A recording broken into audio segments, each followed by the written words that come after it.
Welcome, everyone. We're so glad to be here. I'm Jen Goldson. I'm a planning consultant. We're going to get started now. I appreciate your responses in the chat. We saw a bunch of different things that I'll mention a little bit later in a few minutes. But first, I just wanted to take care of a little bit of housekeeping to make sure everyone can understand what's going on here. We have a few interpreters on this Zoom webinar with us tonight. Miguel and Laura will be helping out with interpreting in Spanish, and Stephen and Brendan will help out with interpreting in Portuguese. And Laura, I wonder if you could give some instructions for folks to make sure they understand how to get into the Spanish channel.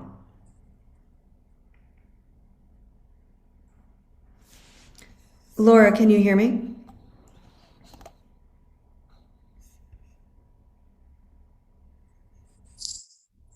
Hi, Jen, I'm here. This is Miguel. Yeah, Miguel, why don't you do it? Thank you. Ok, buenas tardes a todos.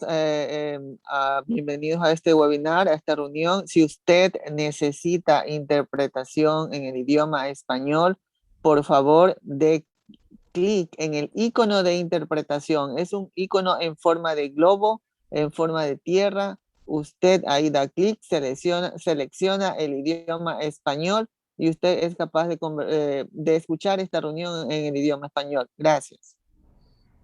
Wonderful. Thank you so much. And Stephen, could you do the same for the Portuguese speakers, please? Or Brendan, whoever can hear me first.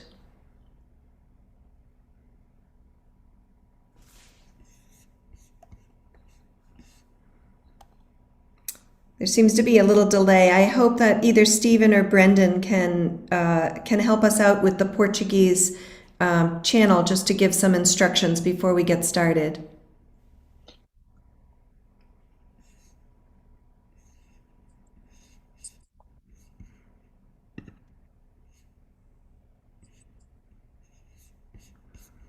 All right, we seem to be having some technical problems. So Stephen and Brendan, if you do hear me and you can chime in, please chime in at any point. Please interrupt us. We want to make sure that the Portuguese channel is working well. All right, so I'm Jen Goldson. I'm a planning consultant. I'll be sort of the MC for the night, and you'll hear a lot from me after a little while. Andrew, are you available to introduce yourself? Hi, everyone. I'm Andrew. Oh, good. You're here. Yes, here I am. I feel like I'm talking to a dark room. I can't see you there. I'm a planning assistant with James Goldson, and yeah, I'm also happy to be here and glad to see all of you here. Thank you very much. All right. Fantastic. Thanks.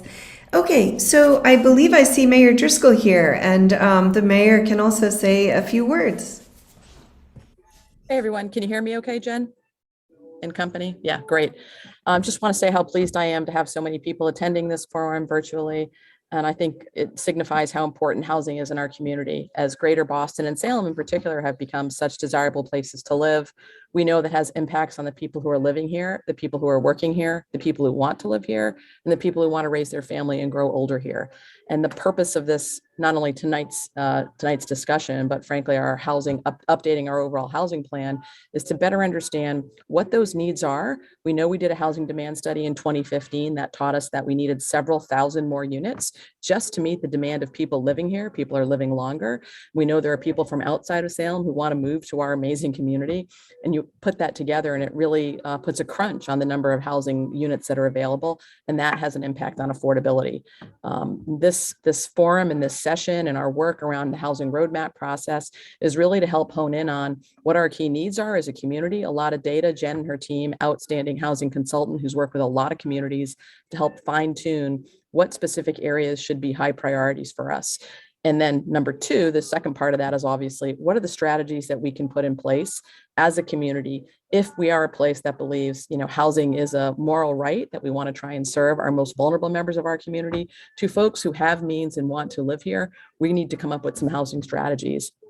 Tonight, we hope to hear from some of you about what your key priorities are, and then work together as a community. This isn't something that City Hall can solve alone in terms of being a housing crisis. It really does take a commitment from a community, along with the private sector, the public sector, and frankly, all levels of government, from the state to the federal government. And I think that we have some opportunities with some resources to try and put some priorities forward and hopefully make a dent and more to make sure that the benefits of Salem, this broad community that so many of us appreciate, with people from different means and different backgrounds and different languages and religions all living in the same place, that character of our community is at risk if we don't figure out how we can better serve the housing needs of people who want to live here and who do live here. And that's what this evening is about. And hopefully our work going forward will also be about. So thank you all for joining us, and looking forward to a really healthy discussion. Okay, wonderful. Thank you so much, Mayor Driscoll. Amanda, is there anyone in the participant list that we should recognize tonight? I see several Affordable Housing Trust Fund board members, council-elects. I see Council-elect Alice Merkel, Council-elect Caroline Watson-Felt, Council President Christine Madore. Let me put down the list here. Council-elect Jeff Cohen. I see Senator Lovely. Hi, Senator. And Council-elect Lev McLean. Am I missing anyone? Several are Affordable Housing Trust Fund board members: Rebecca Curran, Cutting, Linda Fairbanks Atkins, and Planning Director Tom Daniel. Wonderful. Thank you so much to everyone for being here. All right, so I'd also like to introduce have the members of the steering committee introduce themselves. And so if you could take your video, put your video on and unmute yourselves. I'd like to go in the order of this slide. Whoever's here, I'm not sure we have everyone here tonight, but if we could start with Carol and then go to Ty and go left to right from the slide. Is Carol here? Yes, I'm here. Carol Hamilton, and I'm a member of the Salem Planning Board. Excellent. Ty? Okay, I'm going to keep going. Ty, if you are there and I can't see you, just chime in. We have Kathy Hoag. Sarah Moore. Hi there, I'm Sarah Moore. I'm an associate professor of sociology at Salem State University and a member of the Salem Board of Health. Great. And we have a few different Patties, so I'm going to call on Patty Marcillo first. Hi, I'm Patty Marcillo. I'm the Ward 3 City Councilor. Okay, great. Thank you. Cynthia? Patricia Small? Hi, I'm Patricia Small, and I'm a member of the Council on Aging. Thank you. Lori? Hi, I'm Lori Stewart, and I am with the League of Women Voters, the Affordable Housing Working Group. Thank you. Patricia Zaido? I hope I said it's not Zaido, right? I'm Patricia Zaido. Zaido. Can you hear me? Yes. Okay. I am Patricia Zaido, and I'm co-chair of the Salem for All Ages Task Force. Wonderful. Thank you. Emily Ullman? Was Emily here? No. Philippe? Hi, folks. Felipe Zamberlini. I live in the Point, and I am a board member of the Salem Affordable Housing Trust Fund Board as well. Great. Barbara? I am Barbara Cleary. I'm actually here in my capacity as principal of the consulting firm Cleary Advisors. All right. Amanda? Hi, I'm Amanda Chincola. I'm the Deputy Director of Planning and Community Development for the City of Salem. Cassie? I'm Cassie Moskis, and I'm a senior planner with the City of Salem. Great. Okay. Carrie Murphy? Hi, I'm Carrie Murphy. I'm the Health and Wellness Coordinator for the City of Salem. Great. Thank you. And Terry? I'm not sure Terry's here. All right, good. Well, thank you all for being here. We're going to get really started now. And so let me just move these. I have all your videos as much as I can see up on the screen, so I've got to make some adjustments here. So you answered this question a few moments ago. What is at the heart of this matter for you when it comes to thinking about housing issues in Salem? And the mayor also answered this question in her remarks. And what we're here tonight to do is, just as the mayor said, to really think what are the specific areas that should be the highest priorities for Salem to address with policies, with use of its resources, with priorities. And so when we think about housing and when we talk about housing, I like to say we're really actually not talking about housing, we're talking about people. And it's important to recognize all the connections that we have to each other and the connections that housing has to the health of people, the health of families, but also the health of neighborhoods and the health of your city. And so really housing is foundational, no pun intended, to community vitality. And so we also know at the core of the housing issues is that rising housing prices are outpacing incomes. And we're going to talk more about that. We're going to look at some details around a bunch of different metrics, but that's one of the biggest ones we'll look at. And there's really a ripple effect that affects us all, degrades our local economic health, causes displacement, and exacerbates inequalities. And so for us as community planners, our job is to help the city of Salem find a balance. So there's lots of things the city cares about. There's lots of things that you all care about.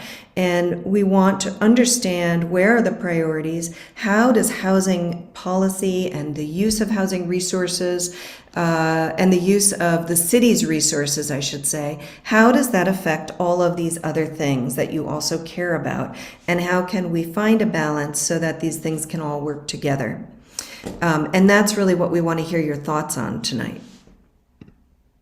So we're going to share some preliminary findings. We're going to share 10 preliminary findings. There's a lot more. We created this big draft report, but we narrowed it down to 10 to share tonight.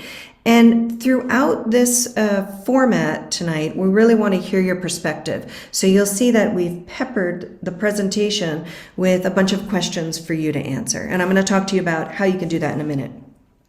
The other thing we want to talk to you about is how you can continue to participate in this project. This is not the only chance. We've developed the approach to this project with lots of opportunities for community engagement. So we'll talk about those specifics too. So your role tonight as participants, as community members, is to learn and discover, to share from your own personal experience. I hope that you can have a curious mind. We may hear very different perspectives from your own.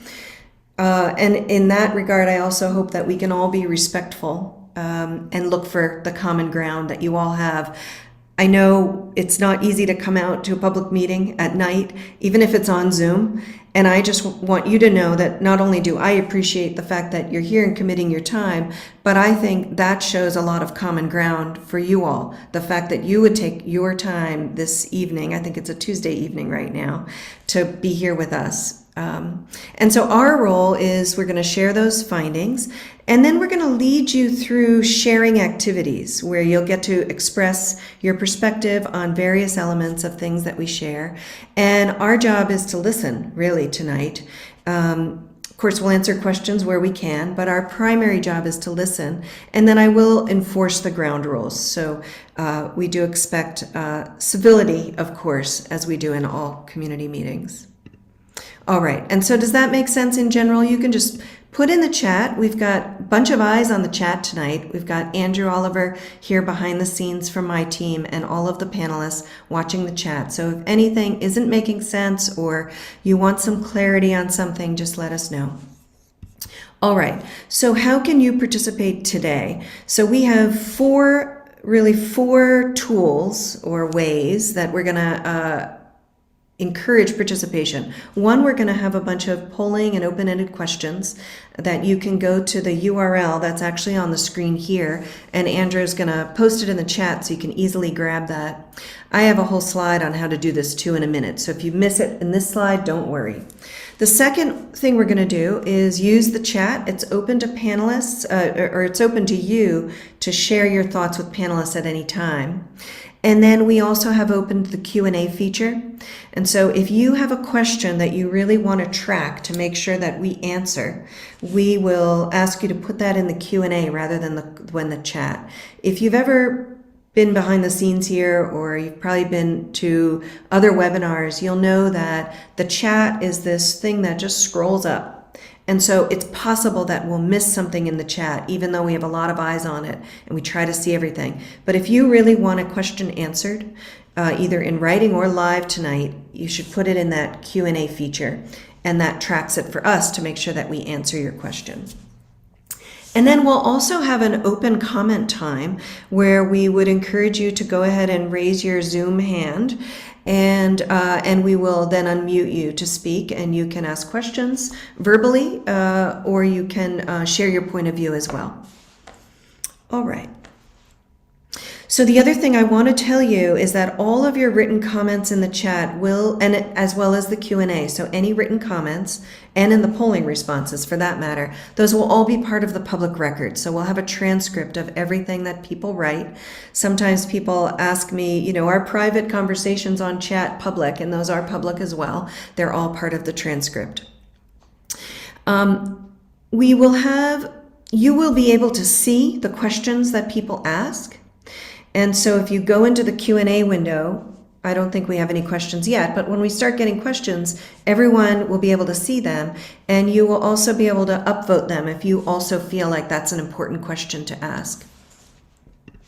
All right, so we're going to get right into participation. One thing I don't like to be is a talking head.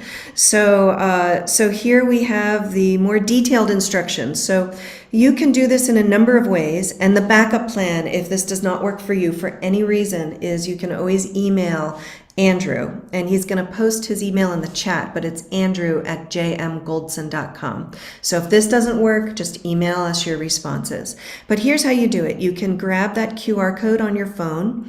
You can type in the URL or link to it. I think Andrew has posted it, or he will in a moment if he hasn't yet.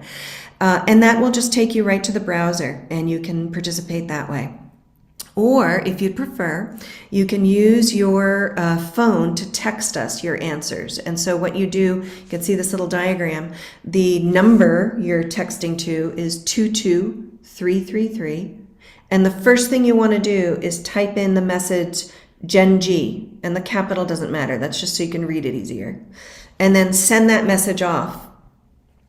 Just say Gen G, and it should connect you. You'll get a response back saying, okay, you're connected to Jen Goldson's polling. So hopefully that makes sense. If for any reason you're having trouble, oh, you're already doing it, and it doesn't make sense, go ahead and post something in the chat, and we can help you out behind the scenes. Okay, so great. I'm glad you're doing this already. So we're asking who you are. And so we're asking if you're, and you can choose, by the way, more than one choice, because we get the fact that you could be a Salem resident and employed in Salem, or maybe you also own a business. So you can choose as many as apply to you. And then I always have the other category in case you're here for some other reason. And so right now what we're seeing is that about half of you, a little more than half, are answering that you are Salem residents. We're seeing going kind of up and down for employed in Salem. It looks like I don't see any business owners yet who have responded. Hey, Jen, sorry to interrupt. No, go ahead. The version of it on the screen that's being shared doesn't have the sliders on it. It doesn't have the sliders on it. Okay.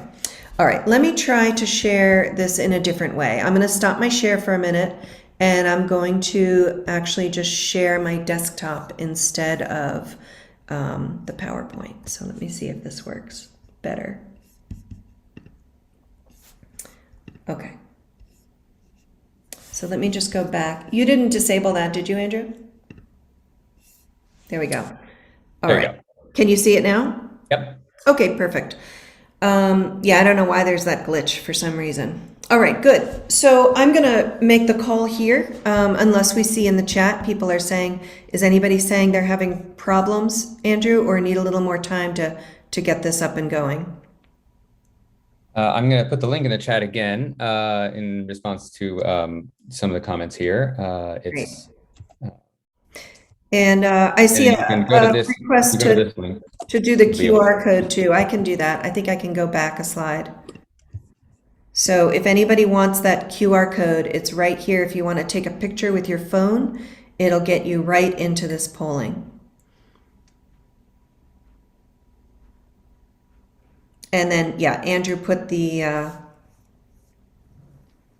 link right into the chat as well. All right, so let me go back to this.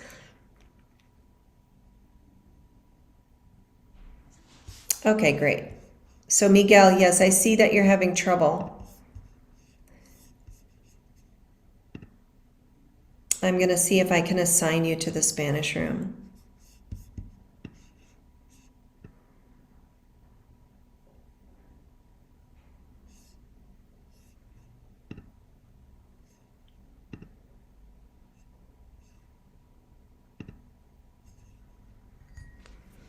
Okay, sorry guys. Let me just get Miguel into the Spanish room here. I want to make sure that this is working properly, so I apologize for the delay. Okay. Miguel, you should be all set now, but let me know if there's still a problem. All right, great. So let's go on to the next one. So the next one is your age. And so what is your age? What category really does your age fall into? So you can go ahead and answer this question. And it's always fun because you can sort of see this happening live. And so we have a lot of folks, it looks like so far, at least who've answered the question, that are in the 55 to 64 range. And then it looks like we have the rest are pretty much split out between the 1834 and the 35-44. And then we have a little bit less in the 45 to 54. And then it looks like about 7% right now in the 65 to 74. And people are still responding here. All right, great. Looks like that's slowed down. So, okay, great. So we have a 3%, maybe that's one person, I'm not sure, in the 75 years or over. Great. Well, this is helpful for us because we like to track who's participating, not just so that we get a sense of who's here tonight in this virtual room right now, but also so that we understand who's contributing their voices throughout the course of this project. Great. All right. I'm going to go on to the next slide here. So the next one is if you are a Salem resident. So this is just for Salem residents. I know some of you are not Salem residents from your last answer, 2 answers ago. If you are a resident, are you currently renting your home, owning your home, living with family or friends, unhoused, or some other living arrangement? And so again, this is helpful for us to understand who's here and what perspectives we're hearing from. It looks like right now, at least for the people who've answered, we've got about 94% owners and 6% renters. So, you know, I would say that we don't have a strong representation of renters tonight, which is not uncommon in public meetings, but it's something that we want to look toward for the rest of this project, really. And I'm going to talk about different ways that we are engaging to hopefully get representative voices in the community to participate. Great. So that looks like it's slowed down here. All right. And this last demographic slide here is asking how would you describe your racial or ethnic identity? And you may select as many as you would like, as many as apply to you. And of course, there's also the prefer not to answer or other not listed choice. Okay, so far what I'm seeing here, and it looks like it is slowing down. I have, well, it's still moving a little bit.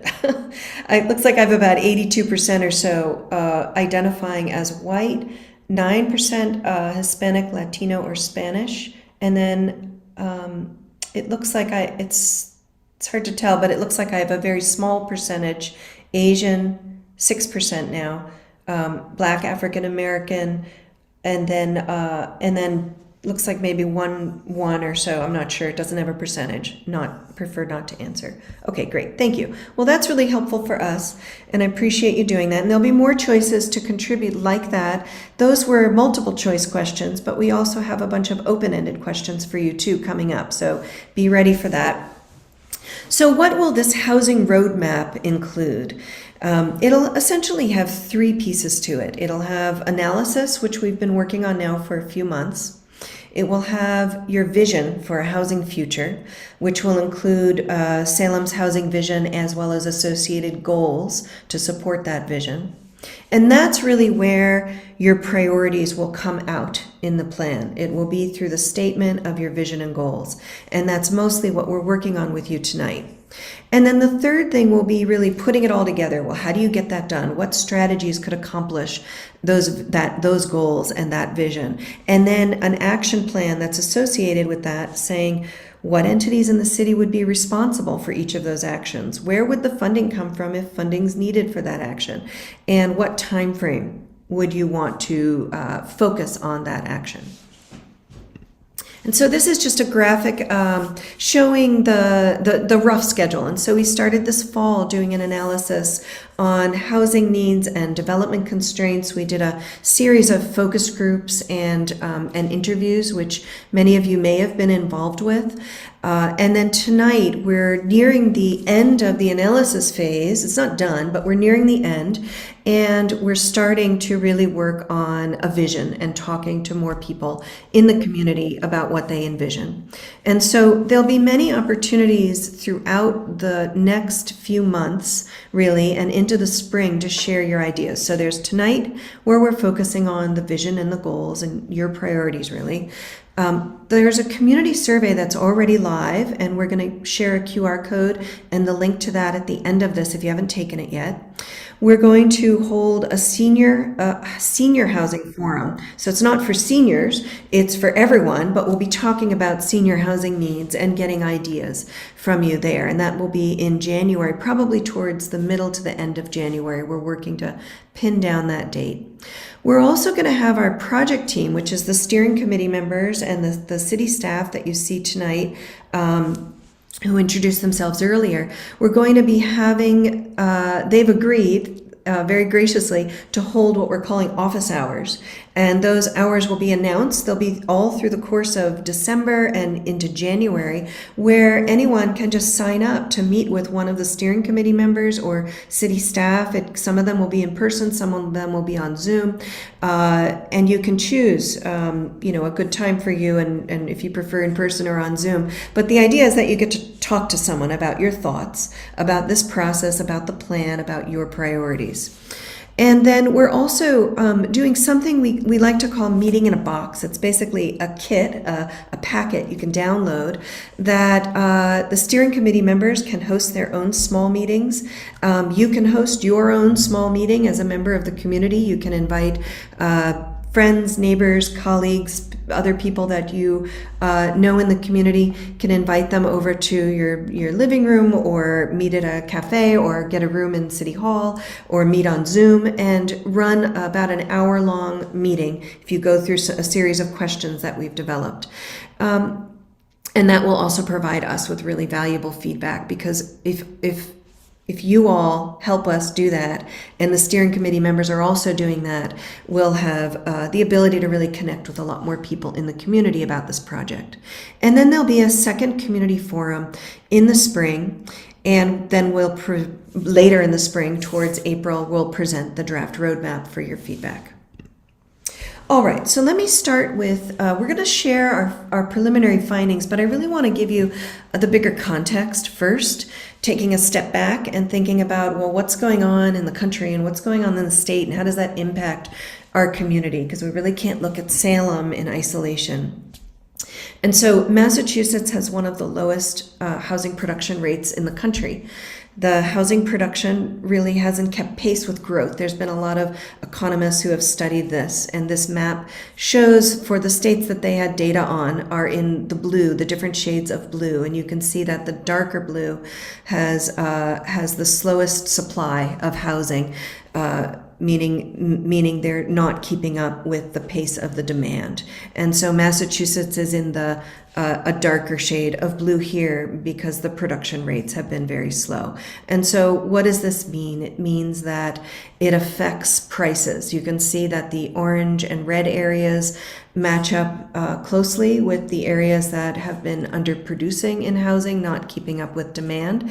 And so the orange and red, what does that mean? It means that there are a lot of people in those, this is by county actually, a lot of people in those areas, in those counties that are spending too much for housing. So when I say spending too much for housing, what do I mean by that? I mean they're spending more than 30% of their gross income on housing. And we're also going to talk about another metric this is called cost burden, but we're also going to talk about households that are severely cost burdened, which means they spend more than half of their income on housing. So you could see that the underproduction has really affected the affordability in those areas. And so the other some other kind of, this is, I think, the last slide I have on the general concept before we get into Salem specifics. But there's really this ripple effect that I wanted to talk about. So in the US, the average number of hours for someone making the minimum wage would need to work to afford a one bedroom is 79 hours a week. And in Massachusetts, it's even more severe. So earning the minimum wage in Massachusetts of $13.50, you'd need to work 87 hours a week to be able to afford a one bedroom. And so this is just one way to look at, if you take it down to hours worked and what can you afford and how much you'd have to work to afford those units, you can see that this is really a severe issue. And not only is this issue not sustainable for the individuals and their families, but it's so widespread that it's like this Newton's cradle, which is what that little, the little thing, you pull the ball and it's like a pendulum and all the balls move. It's so widespread that these housing issues are really collective issues. And the only way to really solve these issues are for communities to come together, which is what you're doing by being here tonight. And that's what this whole project is really about, is for the community to come together to help find solutions for things that they can control at the local level. So we've worked these past few months to understand your housing needs, to understand the city's housing needs, as well as barriers to address those needs. We've used the most recent data available, as well as talked to many community members already before we even embarked on this more public-facing forum tonight. And so we held a series of focus groups and interviews with the community members. And what we'd like to do, as I said earlier, is share 10 of our preliminary findings. And then I'd like to get your feedback on them. So definitely pay attention, because I'm going to not so much quiz you on it, but I'm going to ask you what you think of all of this. I'm going to ask you, do any of these findings confirm things that you already thought or suspected? Do any of the findings seem suspicious to you or you have questions about? And do any of these findings lead you to wonder, well, I wonder about this other piece of information that you're not sharing with me? Are there other things that you think could help inform this planning effort? So the first 2 points really of data here that I'm sharing with you is just a little bit about your population. And I wanted to give you some context about your population. So what we have here is some comparison geographies. So we're looking on the left of the slide at total population for the past 90 years. We went back to 1930, and you can see that the line in the middle in brown is Salem. And your population has gone down a little bit since 1930, and then it's gone back up a little bit since 1930. But overall, if you look at those past 90 years, it's a relatively stable population, I would say. It's relatively flat with a little bit of dipping and then a little bit of regaining and recovering that historic population level. But if you look at some other communities, some are nearby, Peabody and Beverly we put on the slide, and then Haverhill's a little bit further afield, but it started out with a similar population, a little bit higher than yours in 1930. And you can see how different their trajectories were. In Beverly, Beverly is essentially caught up to Salem and is sort of matching your line now, where it was a much smaller community 90 years ago. And then Haverhill, if you look at this, it was actually a smaller community as well, but it really took off in the 50s, 60s, and 70s. And then if you look, I'm sorry, that was Peabody. If you look at Peabody, which is the dotted line, it was a small population and then really took off in the 50s, 60s, and 70s. And then if you look at Haverhill, which started out a little bit higher than yours, it's really just gone up on this curve to a much higher population. And so the other thing we want to look at to put things in perspective is just your age breakdown and who's living in your community by age. So I know a lot of you fall into that, kind of that middle age, same age as I am, essentially, category. If you look at the residents in Salem, you'll see that 30% of the population is 18 to 34 year olds. And that's why on this slide, I've actually named it a millennial peak city. That's what I think it's actually Mass Housing Partnership is calling this city. When you look at, there's a site, some of you may know, Datatown. And that's where some of this data came from. But if you look at that kind of mustard colored band, you can see that your younger population, that 18 to 34, is much larger than you see in these other geographies in the county and the state. And that's why you're called the millennial peak. But you also have a fair number of older residents. 16% of your population is 65 years and older. And then the more middle-aged residents, 35 to 64, is at 37%. And then the younger is basically children at 16%, which is less than we see in these other geographies. So the other, so number two, some data I'll share, and actually there's two more points on this as well. There are about 45% of your households that are non-family, meaning family means you live with someone you're married to, or you live with children, either your biological children or adopted children.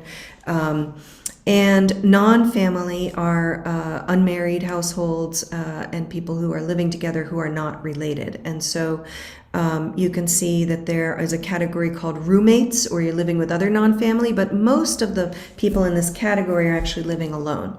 And so you can see that just about half, 51%, are householders living alone who are under 65 years.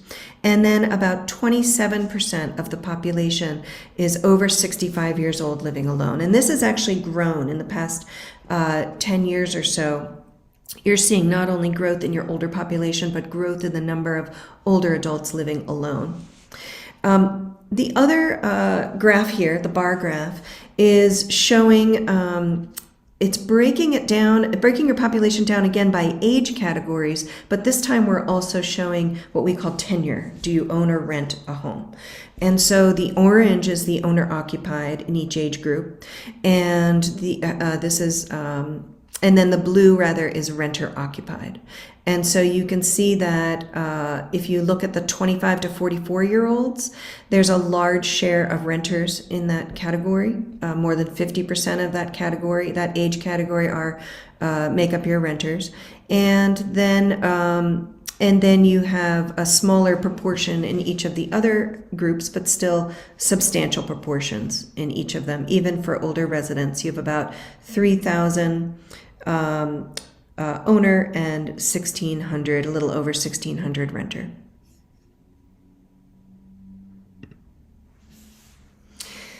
We're also seeing an economically diverse city with rising prices that are far outpacing incomes. So the graph on the left, and this is point number 3, the graph on the left is showing that while your median household income is $68,800 about, that really is different depending on your racial or ethnic identity. And so you can see the different breakouts here with households identifying as white at $75,000 as your median.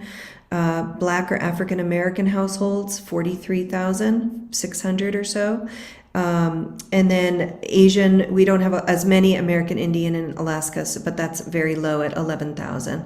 We also need to look at some of the margins of error. Sometimes when we see extremely low income like that, we wonder if the data is telling us based on the sample size being so low that we're not quite sure if this figure is accurate.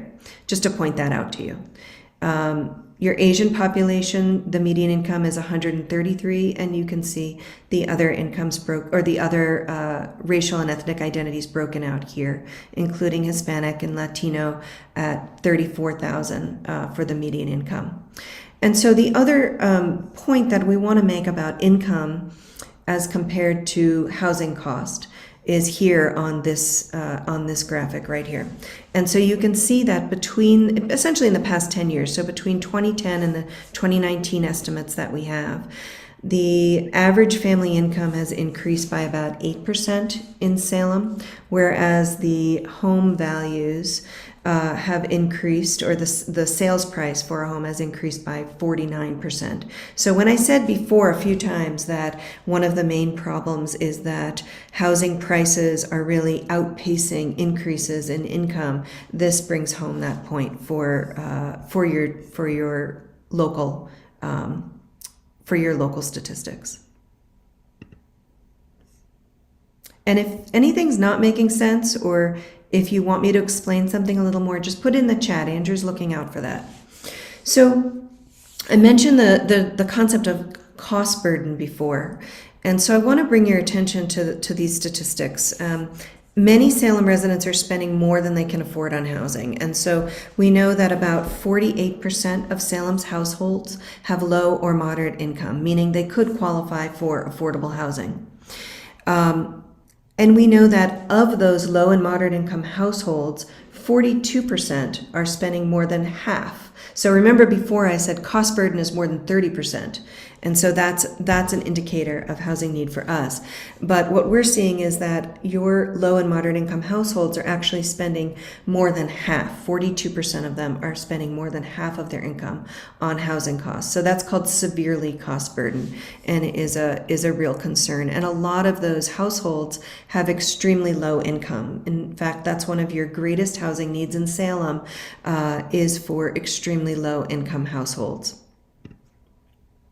So I want to bring up this term gentrification, which many of you may be familiar with already, but it's really something it's a phenomenon that occurs when attractive neighborhoods could be attractive because they have a lot of historic, beautiful historic buildings, could be attractive for other reasons, on the coast, or, other amenities, good location, jobs nearby, transit.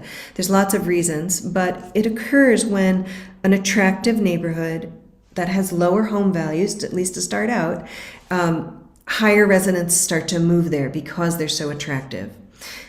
What happens then is the rents and home values increase. And the reason I bring in home values, people say, well, if you already own, does it really matter if your home value? Well, it does, because your property taxes also go up. And so because of this demand, this new demand in these neighborhoods, longtime residents are priced out. They leave because they can't afford the rising rents or the property taxes. And we know from talking with people already in your community that this is something that people are concerned about. And so when you look at the data actually supports what you're observing on the ground. So we looked at, on this graph, you can see this lighter color bar at the top is the amount that an average Salem household could afford if they were buying a home on the market today. So $276,000. And then you can see this blue graph is what average condo sales prices are. So the average condo is higher than what your median household, the average Salem household, can afford. I'm not talking about low income households, by the way. I'm talking about the average household living in Salem today could afford $276,000, whereas an average condo is more, and then an average single family home is much more at $490,000. Then if you look at renter, the average Salem renter could afford about $1,000 a month, whereas the average Salem rent is about $2,000. So you can see the gap in affordability compared to who is living in your community and what the housing prices are doing. Okay, so I've been talking a lot about who can afford what, and I've talked about low and moderate income households, but I really haven't defined that yet. And so that's what I want to do now. So this is data that we pulled from the Massachusetts Occupational Employment and Wage Statistics Program for Salem, and it shows what different occupations essentially earn. And so we have food preparation worker here at the left. They earn about $30,400. And then at the right, we have health service managers at about 105. And then we also showed middle school teachers and postal service mail carriers, just to give you a sense of what these different income means when we talk about affordability. And so one term I want to introduce to you is the area median income, and that's just, some people you'll hear them say AMI, but we did write it out here, area median income, and essentially looking at, in the whole Boston region, what is the median income, and then they break it out by these different categories. And again, on the bottom, I'm talking about the whole Boston region, which includes over 100 communities in the Boston area, well beyond just Salem. And you can see that if you are a household earning $90,000 or less, you would be considered a lower moderate income household in the Boston area and in any program that's using those numbers. And so when people say, well, it seems that a lot of the affordable housing that's getting built in Salem isn't really affordable to the people I know in Salem. This is why. We're going to talk about that again in a minute, but it's because these prices are set by the whole Boston area, not for Salem itself. And then you can see the prices go down, or the incomes, I should say, go down. 50% of the area median income is about $56,000. And then when I mentioned a few slides ago that your most severely cost-burdened households are those extremely low-income households, and that's where your greatest housing need is. This is the income threshold I'm talking about.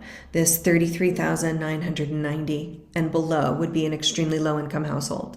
And so I don't expect you to remember these numbers. They're not really important for you to remember. They actually change every year. They're set by the federal government. But I just wanted to give you a sense of when we talk about affordable prices and affordable housing, what we're talking about here in terms of who's living and working in Salem now and how does that compare to these AMIs or area median incomes. All right, the second one, I want to make the similar point from a slightly different angle. Why does affordable housing not seem very affordable in Salem is something that we heard over and over when we talked to people in the focus groups and the interviews. So, and this is why. So Salem's average household, as you saw a few slides ago, earns about $68,800 a year. In that greater Boston area that I mentioned, that figure's over $113,000. So it's vastly higher than the median income in Salem. And so that's essentially why an affordable priced home that's affordable for the Boston area is unaffordable to many Salem residents. And so on the left here, you can also see that the gap between the average incomes in Salem and the greater Boston area is not just different right now, but that gap has actually been increasing. And so in the past about 10 years, Salem's median income has increased about 8%, while the greater Boston area median income has increased about 13%. So give me a, this is making sense, or I'm totally confused. Yeah. There's a few questions along the same line, so I thought we might just take a brief second to answer about regarding the area median income, and specifically why the Salem median income is tied to Boston to begin with, as far as the whole region. That might be just worth. Yeah, I mean, I can start with that one. I'm happy to answer more as well, but essentially that's how the affordable housing programs work. So if you're building affordable housing, under many people on the call may be familiar with the concept of Chapter 40B or the subsidized housing inventory. I'm going to talk about those things a little bit more in a minute. So if you're not familiar, don't worry. But if you're building affordable housing under those programs, they use the Boston area median income, or the Boston area, sorry, I'm mixing my words up, but yeah, they use the Boston income. Now, some communities have set a lower income as for their own policies, to really target more deeply affordable units and programs in their community. And that's certainly something that I think Salem has been doing that, and something that I think that, in our process, we can continue to look at if there are other ways to encourage those kind of more deeply affordable units. Mayor, Jen, yeah, go can ahead. I just tack on to that a little bit? I think some of the things to keep in mind are these rates are actually what the state requires us to follow and are set by HUD. So HUD sets rates in every region, and it's typically tied to a metropolitan area. And these are used for things related to housing, oftentimes related to grants. Salem has pivoted due to the work that we've done, trying to better understand what our housing needs are through Imagine Salem. Our affordability rate that we try and target is 60% of area median income. Now, that certainly doesn't mean there are needs below that and that there aren't needs above that. We have plenty of people who are looking for market rate units who can't afford them because supply sometimes can be diminished. But the sweet spot that we have found the biggest gap, meaning if you're at 60% of area median income, or AMI as we would refer to it, you don't qualify for any subsidies. You don't qualify for any help or assistance. And yet there's just no way that you're going to be able to afford the fast rising rents that we're seeing in Salem. And so with respect to rentals, we have an inclusionary zoning or an inclusionary housing policy. It was something that was not adopted by the council, but something the planning board has been following. It has been at 80% for several years. And that's why a number of the projects that are just coming online, you're seeing their 10% carve out being at 80% of AMI. But any of the newer projects, things that have been in the pipeline for the last 18 months that go before the planning board or the ZBA, they are targeted at 10% at 60% of area median income. And that tact was done purposefully looking at these numbers and trying to better meet the needs of people who fit in that we call the hollow middle, right? Working, can't afford a subsidy, but can't keep up with the fast rising rents. And I think our work here will help us better understand, is 60% the right number? Is that where the biggest gap exists? And in terms of a number of the private projects, those are projects that we're not subsidizing. So, are there other strategies that we can put in play? Our own public land is one we've looked at. Or other forms of subsidies that we may want to think about to try and get to a lower threshold. Generally, if you're below anywhere in that 30% area median income, it is a low income housing tax credit deal that's being funded with a housing partner, either a nonprofit or a housing authority. Great, that's really helpful. I love that, the hollow middle. Well, I don't love it, but I like that term. All right, so I think we were here. Okay, so great. Yeah, Andrew, just interrupt if there's any other questions. I'm happy to answer them.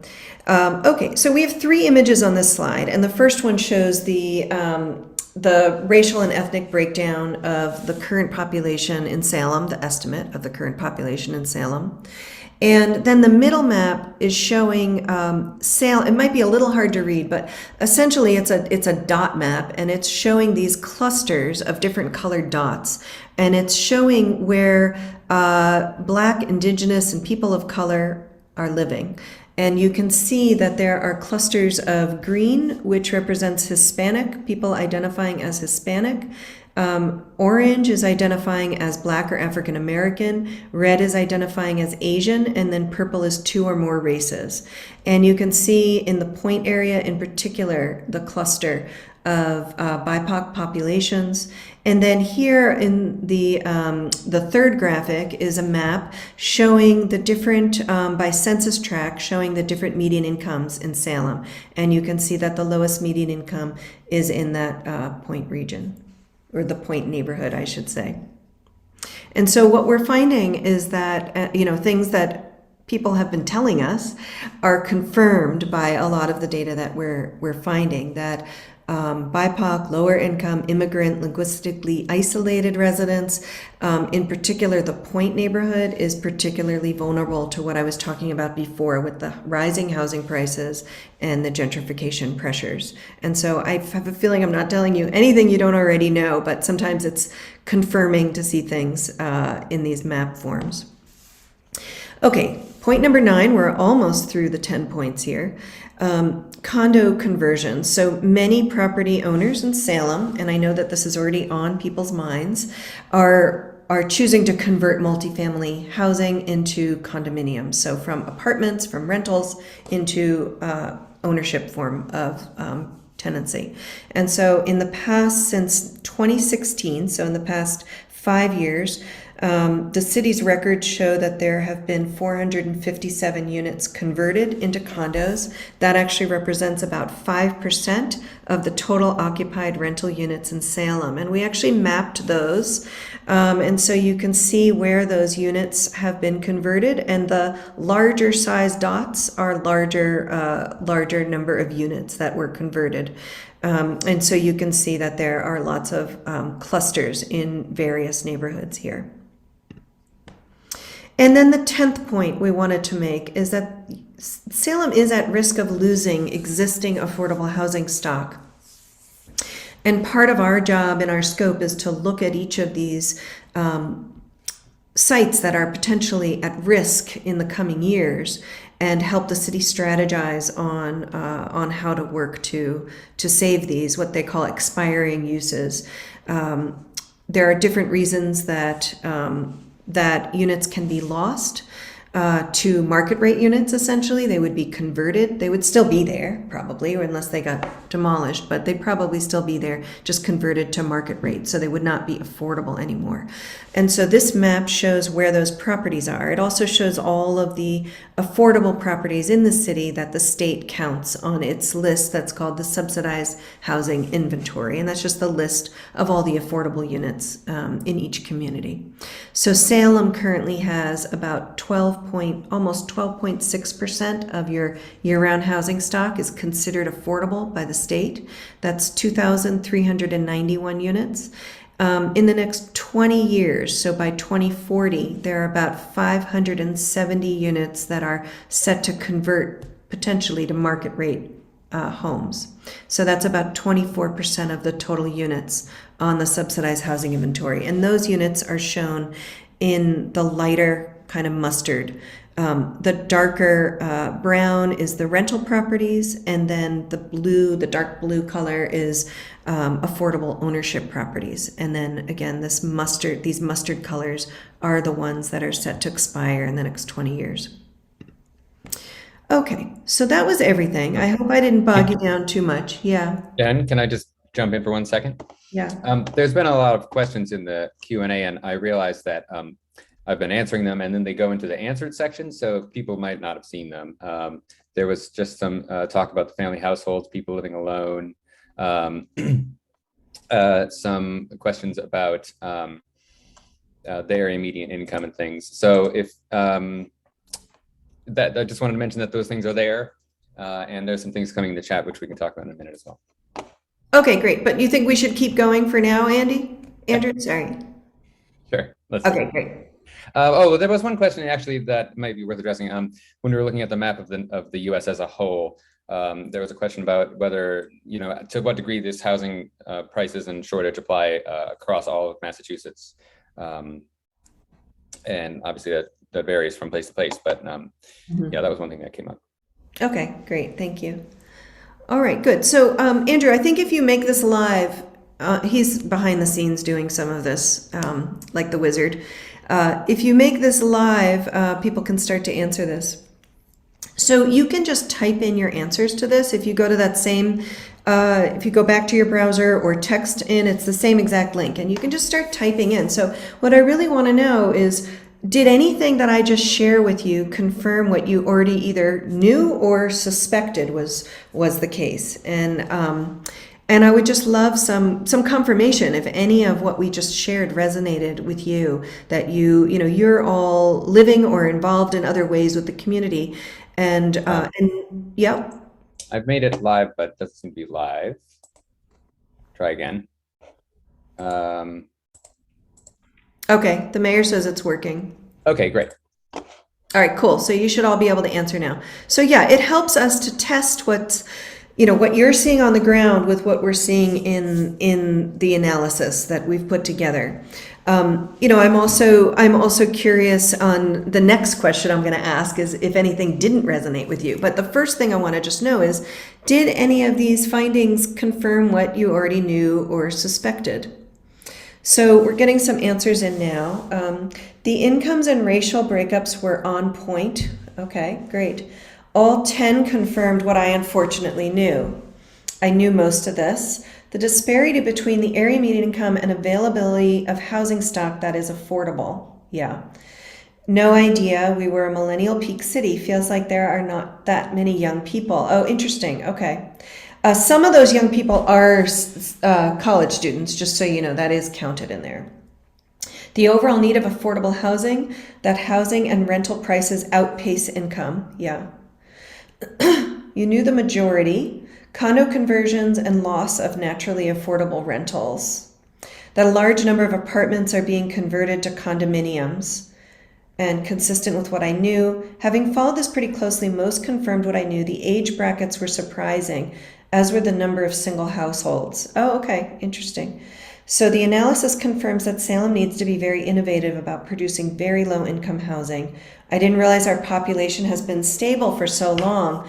It feels like we have grown. Yeah, that's interesting. Yes, all of it confirmed my thoughts. We are not building enough housing, bottom line. Ethnic concentration giving income levels seem like concentration of poverty by ethnic lines. Okay, great. It looks like we're slowing down on this. Everything presented confirmed my existing knowledge. The only surprise was that the number of rental units converted to condos is still below 10%. So you thought it was higher, yeah. Yes, it confirmed that Salem has not been building enough or adding to the housing stock, that Salem has a large amount of condo conversions. I knew the scale of cost burden was huge, but the fact that Salem is about half low moderate income and about half of these people pay over fully 50% of their income on housing is scary. It shows the scale of the crisis. Yeah, thank you. These are, I hate to use the word great because it's not really great, but they're important observations. Our ethnic population is not confirmed in one area at the point.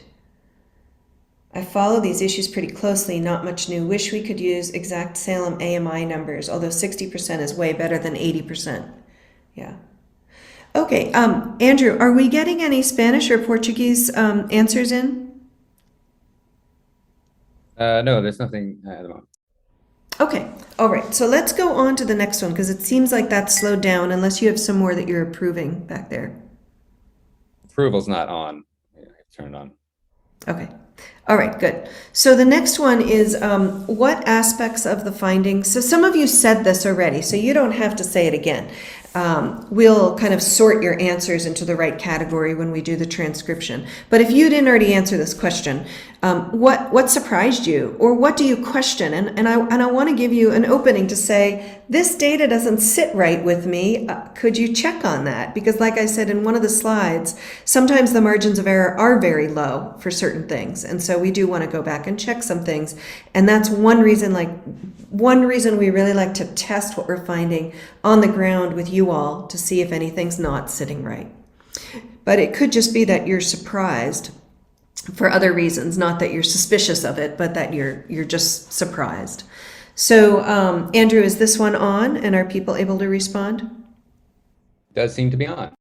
Okay, great. So it could be that you're either still typing. Oh, here we go. Okay. Did not know that affordable units can expire. Need to stay on top of that. Yeah. Average median income is much lower than I thought. Yeah, so the average Salem median income is much lower than you thought. The number of people living alone is so high. Yeah. Yeah, agree. Okay, good. So that looks like it's slowing down here. Andrew, are you still? Rental to condo sales, average Salem median income. So the conversions to condos surprised you, as well as the average Salem median income, which surprised someone else as well. I'm surprised that there's a much higher population in Peabody. I wonder why that is. Additionally, I'm still pretty confused how to identify AMI, area median income. Okay, yeah. Condo. Jen, we also have someone in the chat who is asking again about the relationship between housing affordability across the Commonwealth. But they are not able to type into here, so I thought I'd just bring that up. Okay, yeah, and I guess we can certainly kind of parse that out more if you feel that would be helpful, because we gave you kind of that broad U.S. perspective, and didn't break down any details for Massachusetts. So we don't have that handy tonight, but that's something that we could probably look at. All right, and so the last couple here, I'm amazed that the population has not increased much over time. And the number of low moderate income people, millennials and people living alone, are all a lot higher than I expected. What share of young people go to Salem State? Yeah, we do actually have that figure. Andrew may be able to pull it up faster than I can, but I don't have it handy. It seems to show the issue of invisible poor, working and middle income people living in areas cut off from urban centers and decision makers. Interesting. All right, good. Well, that looks like it's slowed down. Our findings are not dramatically different than Greater Boston. Would be interesting to compare us to other Metro Boston cities. Yeah, and we have done that to some extent. I didn't bring a lot of that data into here, but we do have that in the bigger report. I question the efficacy of the BIPOC framing when the sample size of so many ethnic is so low. Fair, that's fair. We have a significant Hispanic Latino population with a notable geographic concentration. Solutions that serve them versus our Black, Asian, or Native American populations may not be the same. Yeah, fair points. Thank you. All right, Andrew, any Spanish or Portuguese responses? I don't see any. Okay, so let's move on here. All right, and then this last one is you helping us understand if there are things that you think we should look at that we maybe haven't. It's possible that we've looked at them and they're in the larger, more detailed report, but it's also possible that you may think of things that we haven't thought to look at yet that we can certainly do our best to look at additional information. So is there anything else that you'd like to see the project team consider in terms of information or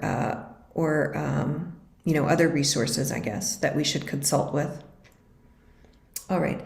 How short-term, oh yeah, that's actually a good point. We didn't look at short-term rentals. Available space in the city for new building. Yeah, we are starting to look at that, and I'll talk a little bit, not to answer that specific question, but we'll look at development constraints in the next few slides. Which is kind of the opposite of your question. House student dorm. I'm not sure what that means. I guess it means how many students are in dorms rather than living in the community. And Andrew, I know that we asked for some of that data from the college, and I can't remember if we were able to get that level of detail. Yeah, I just found it. Actually, it's about let's see, 934 students living on campus at Salem State, and 6,300 commuters. And of those 6,300 commuters, about nearly 600 of them are commuting from Salem. And so the other 5,000 to some are commuting from outside of Salem. Okay, thanks. That's helpful. All right, great. Let's go down. I think I missed a few here. Okay, the number of older adults in our city and the lack of housing that meets their needs. Weighing survey and form responses by income and racial proportion of population. Yeah, and we can do that through the survey. And so if we can't do it through this because we didn't. Well, actually, that's not true. I think we can because we did ask you some demographic questions. So that's a good point. And then as we go throughout the process to continue to do that, to see if there are differences in responses based on income and racial identity.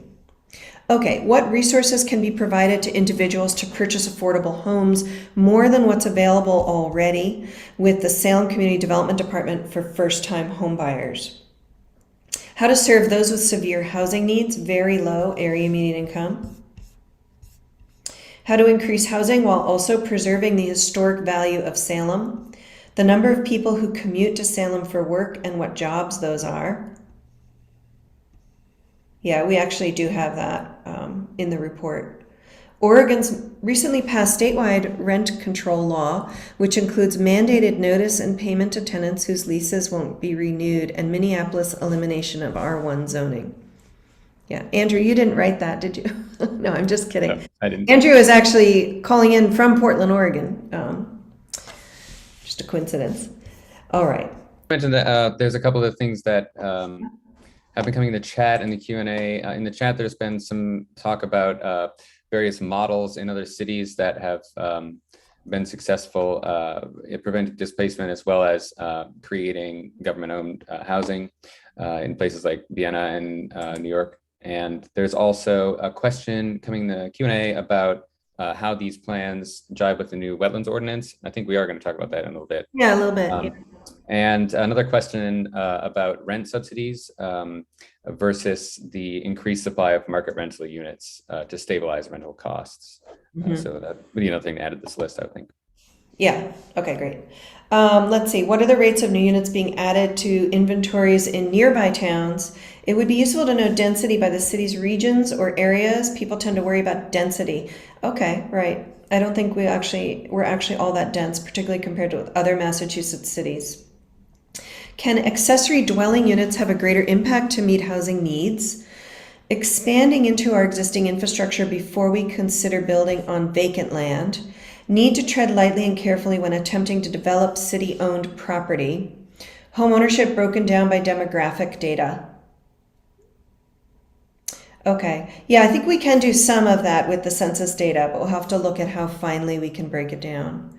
Overlap of unit types in areas at high risk of deep climate impacts, where non-family and family households are concentrated. Breakdowns for housing and income relative to the LGBTQ community. Okay, I'm not sure that we'll have data on that third point, but I'll look into it and see if we can come up with anything. All right, working in partnership with local homeless shelters and mental health supporters. Accessory dwelling unit juniors. I'd love to know more about what that means. Someone can post in the chat maybe about what they're talking about. Would an affordable housing zoning overlay like Cambridge help gain more affordable units and slow the pace of market rate? The extent to which eliminating parking minimums can facilitate affordable housing development. The number of Salem residents who work inside versus outside Salem, and the rate of job production within the city, and the average pay of those jobs. Yeah, we do have that data. Successful, or if we don't have it, we can get it. Successful city community land trust models. Okay, these are all great. Thank you. All right, so let's move into the next. Any other Spanish or Portuguese comments, Andrew? No, not at the moment. Okay. All right, so now I want to talk a bit about the analysis we did for barriers and opportunities, and this includes both some analysis from the development constraints analysis, as well as observations by the focus groups and interview participants. And so the project team's work includes analysis of development constraints in three categories: regulatory, environmental, and infrastructure. And then we also look at implementation capacity. And so this map is showing water resources in the community. It's showing, in particular in the blue, you'll note, the 100-year and the 500-year flood zones. Just some statistics you may be at least familiar with, maybe not with the number, but just that you have a fair amount of wetlands. You have 171 acres of inland wetlands and 37 acres of saltwater marshes. And as somebody mentioned in one of the comments, or maybe in the chat, the city is considering a new local wetlands ordinance to strengthen those protections.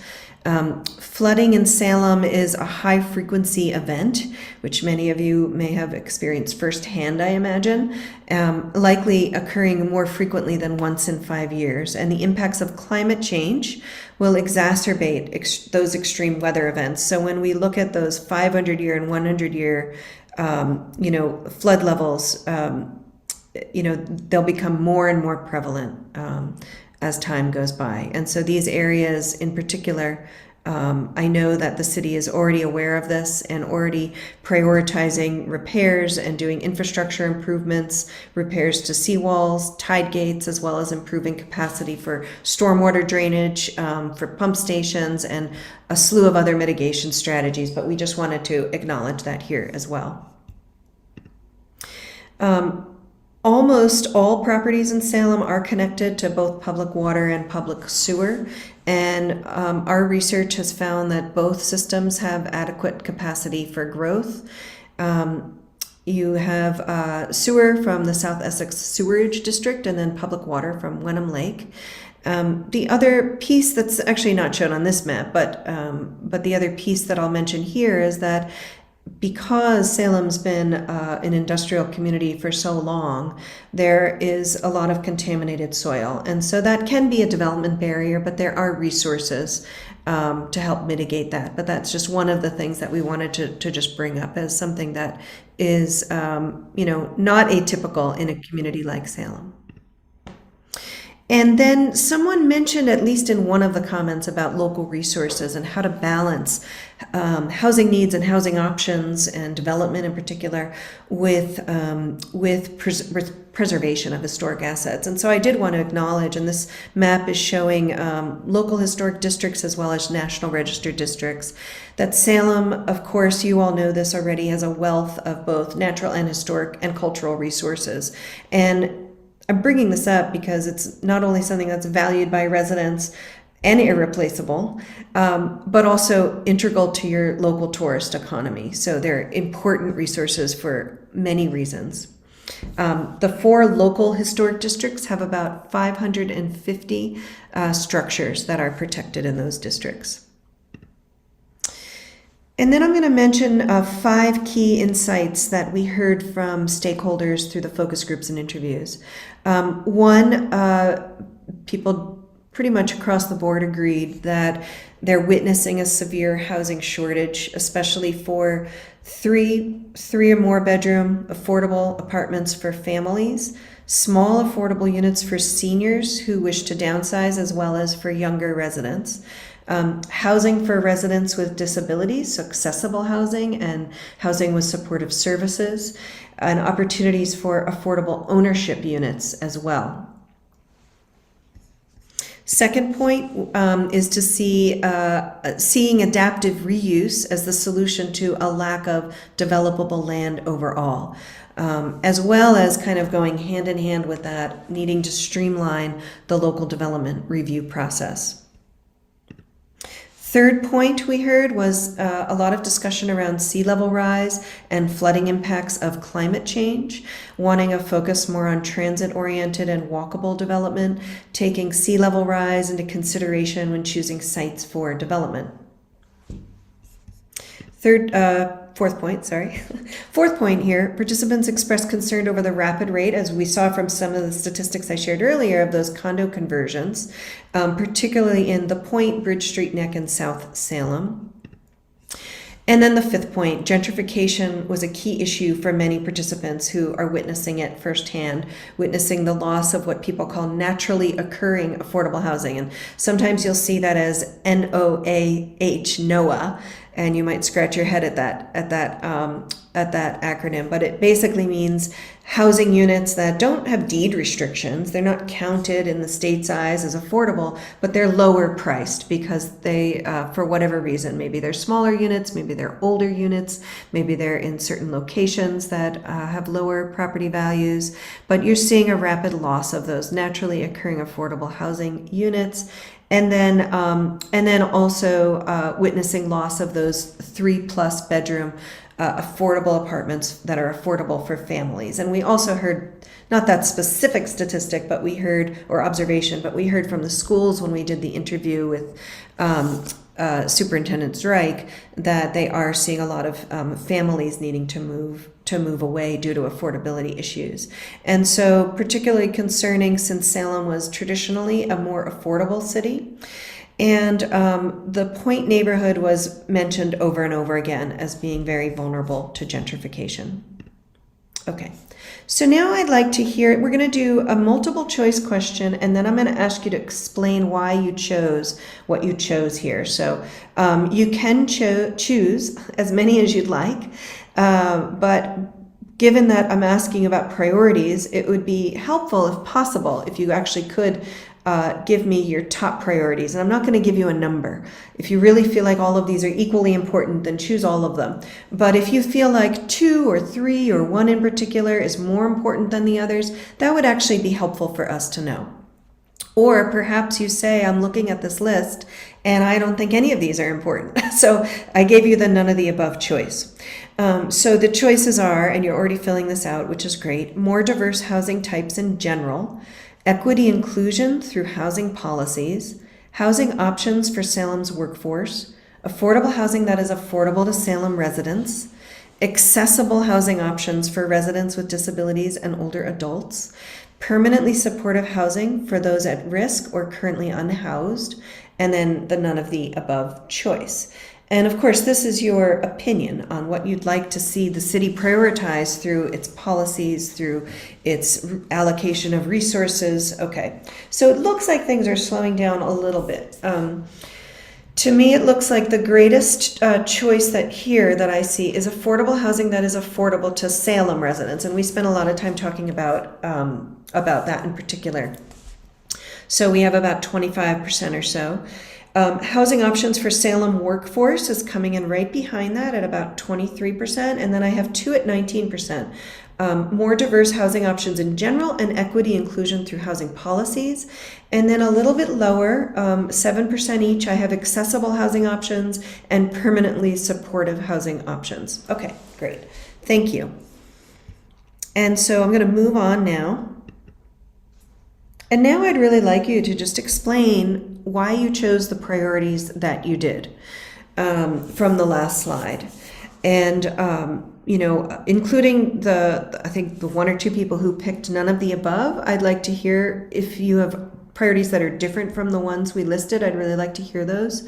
And then, if you picked a couple things over other things, I'd like to hear why you chose those over some of the other things listed on the slide. Okay.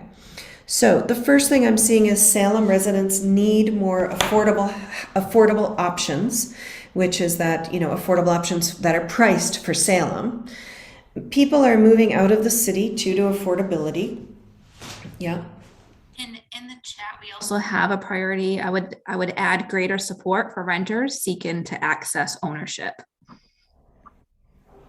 Okay, great. Thank you. Greater access for renters seeking to access ownership. Is that what you said? Yeah, okay. That's what it says. Okay, good. Thanks. All right. People are moving on to say sometime permanent public housing is the best option. I'm trying to figure out what SK is. Could somebody help me with that? Massachusetts has enough high-income suburbs. Keep Salem as diverse as possible.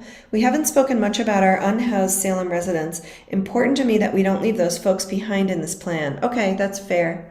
Sometimes permanent public housing is the best option for some vulnerable residents.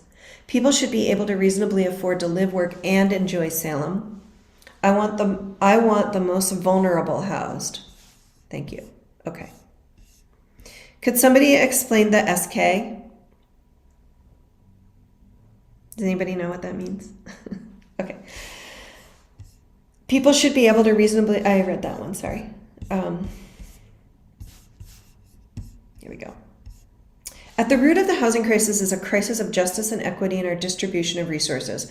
Currently, they're being used to benefit mainly a narrow slice of the population, not most people. We need to shift our priorities to meet the needs of our people and stop the pain. That means significantly expanding all types of affordable housing to reach 40 to 50% of total housing stock. Okay, thank you. Oh, sorry, I didn't mean to do that. I'm having trouble. Okay, I wanted to try to read that last one. Diminishing rental stock will result in more Salem residents being forced elsewhere. Yeah, thank you for that. These are really helpful explanations and helps to give some meat to the answers that you gave us before. All right, so this is what are you most concerned about? So we've got choices, and again, you can pick as many as you want, but I'd love to hear what you're most concerned about if possible. And then I do have the none of the above as well. Gentrification, rising housing costs, apartments being converted to condos, impacts of incongruous development on our neighborhoods, loss of historic and cultural resources to new development, increasing traffic congestion and lack of parking, environmental impacts of new development, impacts of climate crisis, or none of the above. All right. So what I'm seeing the most of so far, and things are still moving around a bit, are gentrification and rising housing costs as being the top two things that people on this meeting are concerned about. Then I have the impacts of climate crisis, and then apartments converting to condos, and then getting less here, but still some folks saying loss of historic cultural resources and the increasing traffic congestion is both at about 6%. And then impacts of incongruous development on our neighborhoods and environmental impacts is at 4%. All right, and it looks like things are slowing down a little bit, but still bopping around. So, all right, yeah, things aren't changing that much, but the figures are slightly changing. So I have rising housing costs now at 29% and gentrification at 27%, and then the impacts of climate crisis is at 16%. Those are really the top three from this group. Great, thank you. All right, now what do you think? I listed some housing obstacles. What do you think are the city's greatest? Oh, sorry, Jen. There's a couple things that got missed in the chat from the last slide. More cohesive design vocabulary across large development projects. And oh yeah, that was the one that just came in here. Okay. Okay, is that it? Okay. Yeah, for now, yeah. All right, great, thanks. All right, what do you think are the city's greatest obstacles to address housing needs? And so you could talk about really anything here. You could talk about environmental, other kinds of development constraints. You could talk about politics. You could talk about regulatory process or other things. And so what do you think are the city's greatest obstacles? You could also talk about capacity. Okay, so I've got NIMBYs. So most of you probably know what that means, but not in my backyard. It's people who basically say we support affordable housing or housing development, but we don't want to see it near us. Our restrictive zoning laws, money available to build truly affordable units. Zoning and setback minimum lot size requirements are not allowing more housing production. Yeah, I'm glad you mentioned that. In fact, what we have found, and we didn't share all of our findings, but one thing we found is that your zoning is actually much, let's see, how can I put this?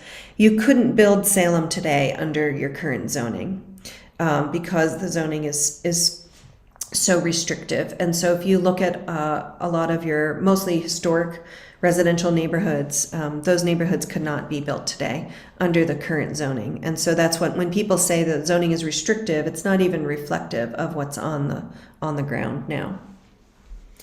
All right, let me go down. I think I missed some of this. Okay, so misconceptions about density, anti-development residents, out-of-date zoning. Solutions presented thus far are high rises. City needs to change that thinking to meet housing needs as well as the need to keep Salem like Salem. Hoping this will change soon, but lack of agreeance on the city council. I'm concerned about the amount of time it'll take to write, legislate, and enact new policies as a barrier. Yeah, okay. High degree of contamination makes redevelopment of even vacant properties cost prohibitive. Mid-size and smaller developers are priced out. Available land to build on. Zoning and NIMBYism. Old Salem folks who don't understand the balance of development and affordability to create a welcoming city for all who want to live here. High cost of building labor. Yeah, the labor and material costs and skyrocketing now. Snobbery towards renters and apartments. The difficulty to increase senior housing, the difficulty to get funding for senior housing is impossible. Lack of rent control, the diminished political and economic power, overworked, underpaid immigrant, working class, and low-income populations.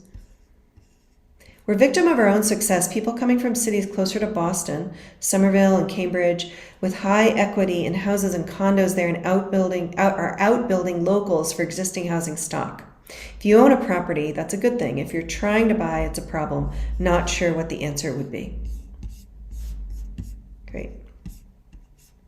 We need to acknowledge that we must have our density and parking attitudes change so affordable housing is more viable. We also need to encourage more owner-occupied multifamilies.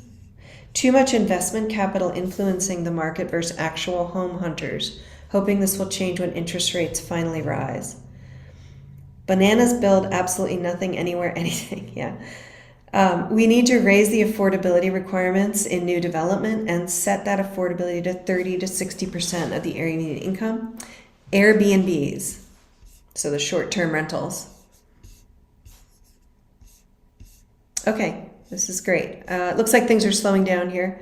Older adults have nowhere to downsize without leaving the area. This freezes owner stock in place, and properties have to be deeply rehabbed upon transfer because of the delayed maintenance.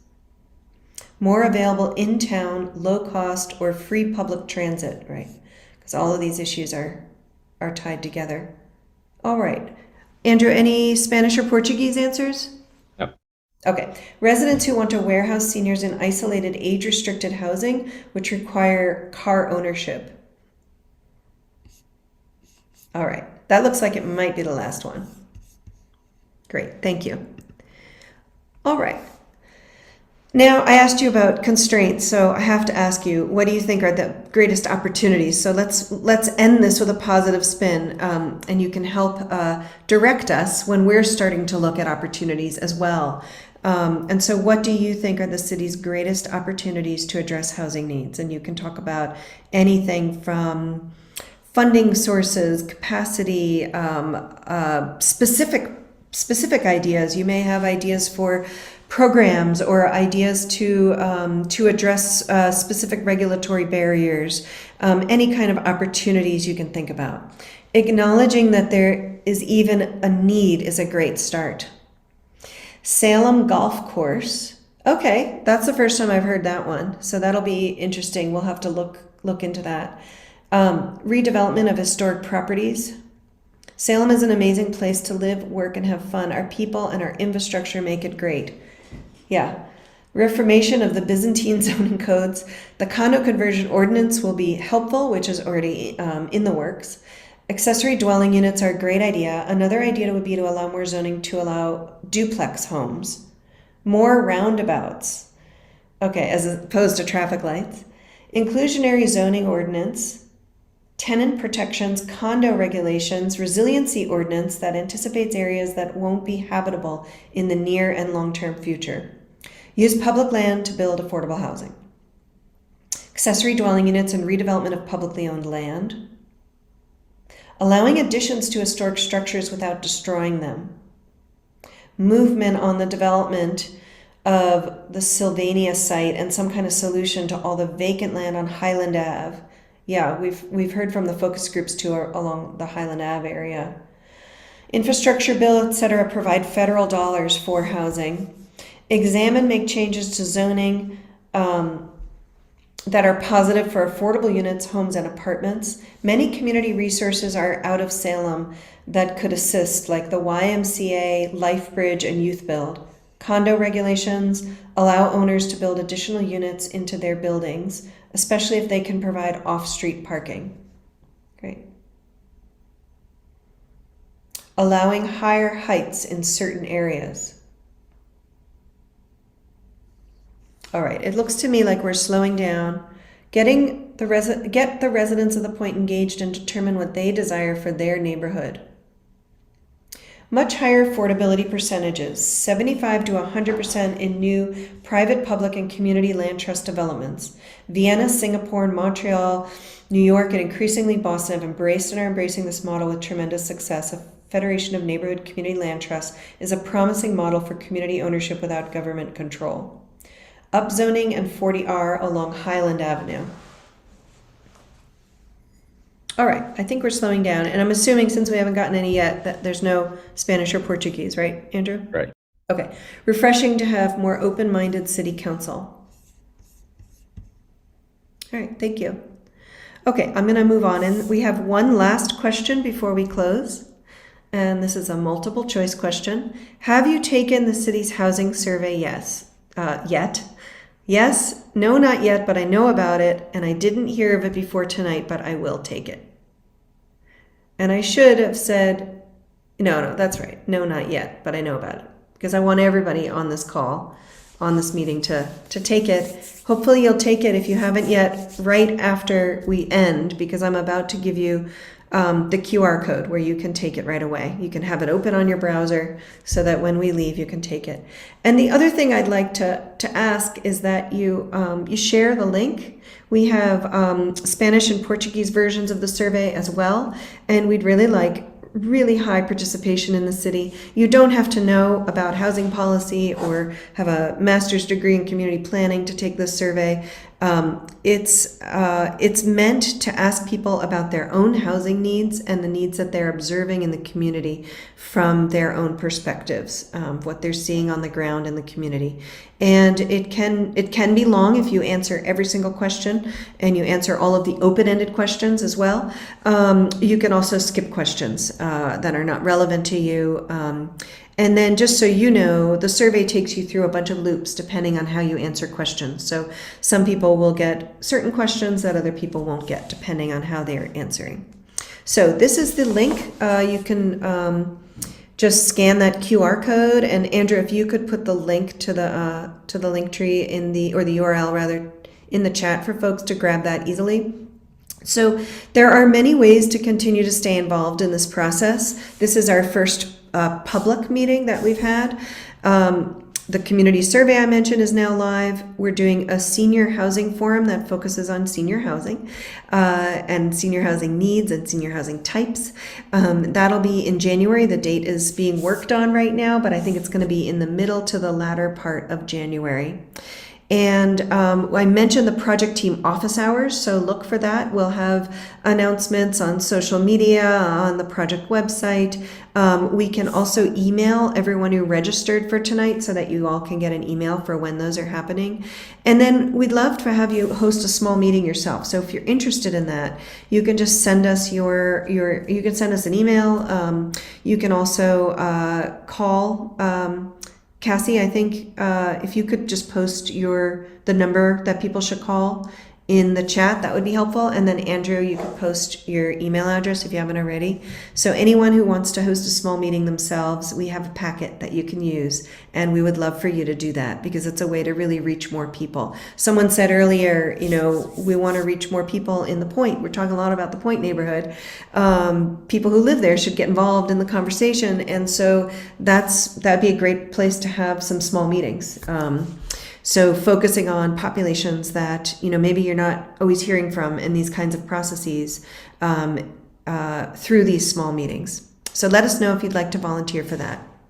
And so now we're really at the end of this, and we'd like to just really open it up for any questions. I don't know, Andrew, if there's Q&A questions that you think that we should answer. Yeah, there's a question that's been, someone's been very patiently waiting for us here to get to the Q&A to answer this question about whether or not that the housing can be created that favors existing residents, if it's possible to give Salem residents priority, and that there's various misconceptions or conceptions about that floating around. So they were wondering about that. Yeah, to some extent, yes, but not 100% of units can go to just Salem residents. So, essentially, the state can approve up to 70% of something that's called local preference for units, and it would be for the first occupancy of those units.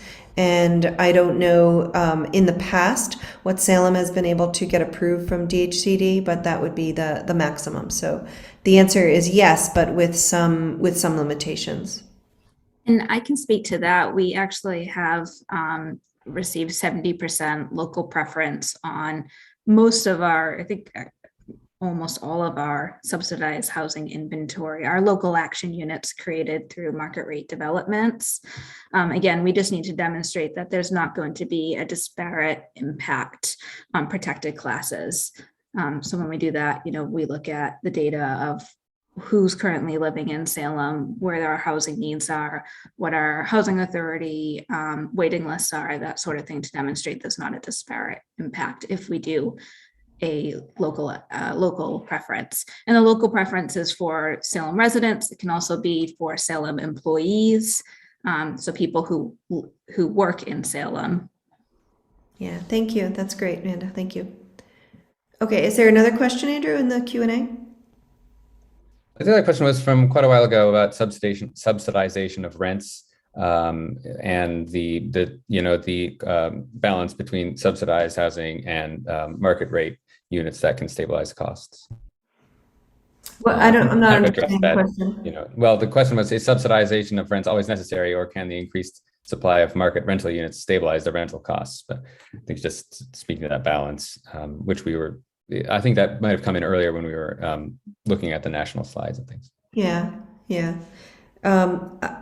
There's some debate about this even among economists themselves, and I'm not going to pretend to be an economist, but my opinion is that you need some kind of a balance of both increasing supply and providing subsidies and other resources to help people, so that getting back to the balance that I talked about earlier. It's not just balancing housing with all the other things that you care about in the community, but it's also balancing the strategies so that you can have the greatest impact. And I think doing both to some level is probably what's called for. And I'm happy if anyone else wants to speak to that. Okay. Are there other Q&A questions? There aren't any in there at the moment. Okay, so what I'd love to do is ask if anybody, you may have said everything you want to say. Sorry, there's there's more? Just a question of whether or not there'll be a taped video of this meeting, and the answer is yes. The recording will be available, I believe, on the city's website after the meeting. Yeah, and we've recorded it in English, Spanish, and Portuguese. So all three of those will be available. Okay, great. And so if you do have more to say, you're welcome to raise your hand and let us know. And I'd be happy to unmute you and let you speak, either to just share a point, perspective, or to ask me or any of the steering committee members questions.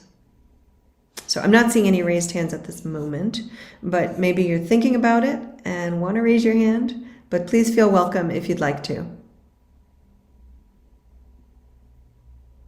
Okay, I don't see anyone. I'll keep my eye out as we close up. But that's really the whole event for tonight. And I know we've kept you here for an hour and 45 minutes, so we don't want to use up your whole evening. But I do want to say that this information and input and feedback that you gave us tonight is really helpful to us as we're embarking on this process of really trying to understand where the community's values lie, what your vision for the future is, before we start to come up with strategy ideas to take out to you in a few months for more feedback. I hope that you can all help us spread the word about this. I know that it's really important to the city, to the mayor, to the whole planning team, that as many people as possible from the community get involved in this process, so that we can have a very inclusive process. And if you have other ideas for how we can do that, we're all ears and would welcome your help. So I don't know if the mayor's actually still on. If you want to close out, I can't see you actually if you're here. Mayor Driscoll may have had to leave. She was on for most of it. Amanda, did you want to say a few words just in closing?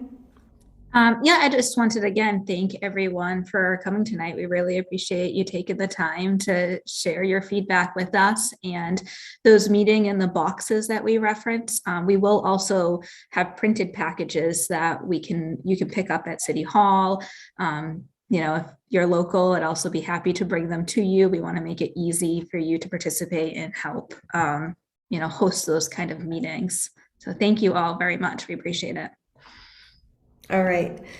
Thanks, everyone. Have a great night.